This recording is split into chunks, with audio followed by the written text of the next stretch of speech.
hebben ze een keer een enorm in Altweerterij. Een enorm, dat stond in de woonkamer zelfs. Hè. Dat was een quiltmachine.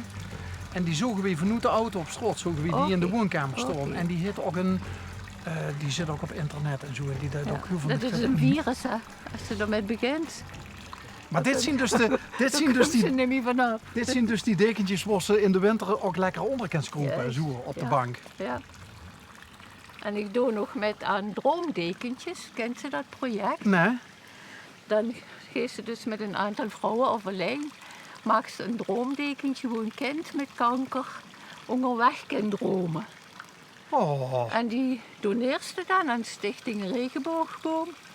En die brengen dan in de ziekenhuizen bij de kankerkinderen dat dekentje wat stoe met een groepje gemaakt hebt, brengen die dan dat kind. En dan kan je even onder die deken helemaal wegdromen van. Oh. En dat is ook hartstikke leuk om te doen. Hè. Krijg je er dan wel eens wat nog van terug, Ja. van foto's van Ja. die dingetje met een kindje eronder? Wat... Ja, of de ouders die ik bedanken of zo. Ja. Geweldig. Kijk, daar gaan ze. Oh, wat leuk. Soms heb ik dat. Dan, Oké. Ja, wat een mooi verhaal. Het Ja. droomdekentje. precies, de droomdekentjes. En dat En is... kinderen vinden er steun aan. Hè? Als ze het even niet meer zien zitten of een behandeling hebben gehad of zo. Dan kunnen die lekker even de onderweg kropen. En zich warmen en erop spelen of wat dan ook. Hè? En dit kan ze natuurlijk in zo'n dekentje, kan ze heel veel van zichzelf stoppen. Want ik Ja. heb ze heel lang met het jonge kind gewerkt. Juist. Ja. Ja. Leuk hè? Ja, goh, alsof een cirkel maar steeds verder rond wordt en blijft. Ja. En zo. En toch bij het jonge kind. Hè? Ja, En nu bij het zieke kind dan in dit geval. Ja.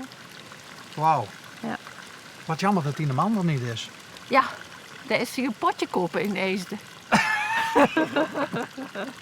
Dus Oké, dus daar had weer iets gezien. daar had voor iets gezien en dat houdt nog niet bij de collectie zien plek. Ja. En toen is er naar IJsden gegaan. Die bleef niet zo lang zitten. Komen zo weer. Oké, ja, misschien zien we hem zo nog binnenkomen. En de heks? De heks, ja, dat is ook een heel verhaal weer. Nou, Die hadden een vriend gemaakt die heel jaar met ijzer werkt. En die had dat voor zichzelf gefabriceerd. Ik zeg, Frans, wil ze mij ook maken? Ja, voor dich doe ik dat wel, zegt hij. En daarmee staat de heks in de tuin. maar dat is ook wel het mooie van het hebben van dingen die een bepaalde Geschiedenis hebben. hè? geschiedenis Ja. hebben, een verhaal hebben, maar ook unicaten, hè? Ja, precies. Ja. Ja. Hoe ziet je dit? En daar is de ode van de ui. Dat is heel stom, hè? Dat moest me eens even uitleggen, want ik zie hem hangen. Ja, de dat ode hing van dan, de ui. dat hing dan 4 jaar. Maar ik had heel erg van uien gerecht. En soms, wanneer de uien er riep zijn hier op de velden in de omgeving, dan moet ik me het uien ergens verzamelen die ik nodig heb. Mag je die zomaar pakken dan? Oh, Nee, eigenlijk niet. Terwijl van de andere kant, als het rooimachine geweest is, dan ligt het er dan zet druk de nog heel boer veel, hè? van, kom maar. Ah, Ja. oké. Ik vraag het wel soms. Soms. Dus voor een goede tas Unnesop kunnen we bij deze aankloppen. Oh, ja. Wat is het geheim van een goede uiensoep? Het karamelliseren van de ui. Ja. Ja. Want Duk heb ik het idee dat Lu er gewoon een hoop zout in gooien Ja. om er smaak aan te geven. Ja. Nee, en dan de bottenbouillon, hè. Die ze van Zelf de tevoren bouillon maakt. trekken. Demi-glas, ja. En dan wel of niet een beschuitje met kiers erop. Oh ja, in Ja? de oven afbakken, hè. Oh man. Ja. Dus die mensen zweert bij die Unnesop. Ja, bij meerdere dingen. Oké. Ja, want ik kook heel erg. Ik heb daarachter een kamado, een barbecue store. Straks kreeg ik vruchten, sperrips die zo fine getrokken zijn. Dus Ja. Het zijn echte Limburgers, Bourgondiërs. Ja. Maar het is een... Maar ik zeg, hij hangt er al 2 maanden. 2 jaar. 2 jaar! En die blijft goed, hè, ook in de winter.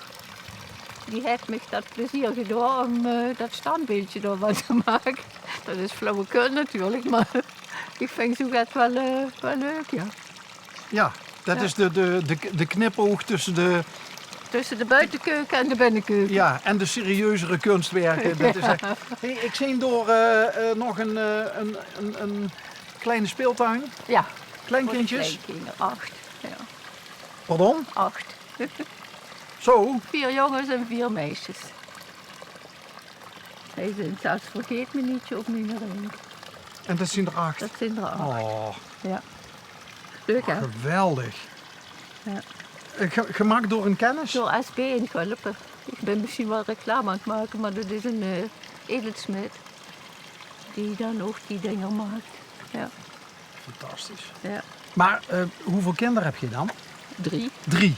3. En dat levert 8 kleinkinderen op. Wonen ze een beetje bij opa en oma in de buurt? Ja. Ja? Ja. Bochels, kan hier een keer. En wat? Dat is allemaal goed te doen. Dus het is, hebben we nou geluk dat het heel rustig is? Ja, ja. En straks komen die barbecue, hè. Komen de sperren op de tafel. Oh, en wie kunt er dan allemaal bij ogen over de vloer? Alle kinderen. Of strak bedoelt ze. Ja?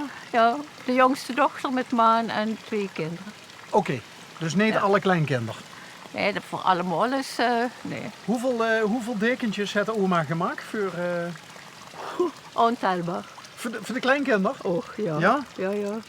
Toen ze klein waren, was dat eigenlijk met tractors en met kleinere dingen. Hè. Ik heb van Prentenbeuk heb ik dus bij de geboorte ook een geboortequilt gemaakt. Naar aanleiding van een prentenboek. En die hangt dan in de kamer van Dikkie Dik of van... ik kom nu even niet allemaal op de naam. Wanneer ben je ermee begonnen met het quilt? 40 jaar geleden. Wat was de aanleiding? De aanleiding voor een vakantie in Utrecht. En daar hong een heel leuk quiltje met huisjes. En dat heb ik me toen gekocht en ook stofjes gekocht. En als je er eenmaal mee begint, dan is er geen einde. Want probeer in 2 zinnetjes onder woorden te brengen wat het dan precies met zich duidt. Is dat een soort van zenweren? Is het een soort van geestelijke bezigheid, rust vinden? Creativiteit, rust vinden. Ja. Helemaal in die stoffenwereld. Kleurtjes uitzoeken, patroontjes uitzoeken. Bij degene hoe ze het voor maakt of voor zichzelf. Ja. Ik heb me toch in gespecialiseerd. Ik heb ook les nog gegeven. Nu ik met pensioen word. Dat ik dus groepjes vrouwen les gaf in het quilten. En ik doe het nog in de schuur in Waalwieler. Geef ik ook nog creatieve textiel er dingetjes. zit immers met stof iets duidt, hè? Ja, Ja. Oké. ja, een winkel in stof. Goh. Ja. En dan sneurt ze natuurlijk naar Saint-Marie-aux-Mines, naar de beurzen of naar Frankrijk, Nederland, noem maar op. Dan moest ze gaan snuffelen in de stofjes en in de patroontjes. Ja. Ja. Hoe lang duidt ze over dit? Dit jaar. Vorige zomer heb ik hem beloofd om Oh, muk. een quilt te maken. En dat begint dan met de katoentjes uitzoeken. Hè. Welke kleuren, wat past bij wat. Want die mensen waar dit voor is... dit is voor die kennis in Frankrijk? Ja. Ja. Ja. Hoe ver ging de opdracht in de zin van die kleur niet?